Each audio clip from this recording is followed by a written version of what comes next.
حكم سيوفك في رقاب العذل، وإذا نزلت بدار ذل فارحل، وإذا بليت بظالم كن ظالما، وإذا لقيت ذوي الجهالة فاجهل، وإذا الجبال نهاك يوم كريهة خوفا عليك من ازدحام الجحفل، فأعصي مقالته ولا تحفل بها، واقدم إذا حق اللقاء الأول، واختر لنفسك منزلا تعلو به، أو مت كريما تحت ظل القصطل، فالموت لا ينجيك من آفاته حصنا ولو شيدته بالجندل.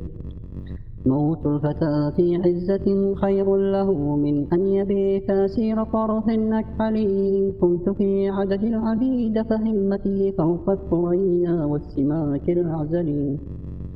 أو أنكرت فرسان عبس نسبتي فسنان رمحي والحسام يقر لي، وبذابلي ومهندي نلت العلا لا بالقرابة والعديد الأجزل،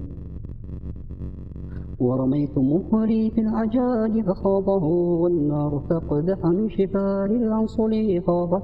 هاج محجلا حتى إذا شهد الوقيعة عاد غير محجل، ولقد نكبت بني حريقة نكة لما طعنت صميم قلب الأخيل، وقتلت فارسهم ربيعة عنوة والهيلبان وجابر بن مهلهل وبن ربيعة والحريش ومالكا والزبرقان غدا طريح الجندل، وأنا ابن سوداء الجبين كأنها بضع ترارى في رسوم المنزل، الساق منها مثل ساق نعامة، والشعر منها مثل حب الفلفل، والثغر من تحت اللثام كأنه برق تلألأ في الظلام المسبل، يا نازلين على الحمى ودياره هلا رأيتم في الديار تقلقلي، فطال عزكم وذلي في الهوى، وبنا العجائب عزكم وتذللي،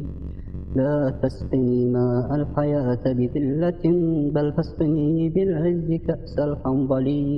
ماء الحياة بذلة كجهنم، وجهنم بالعز أطيب منزلي.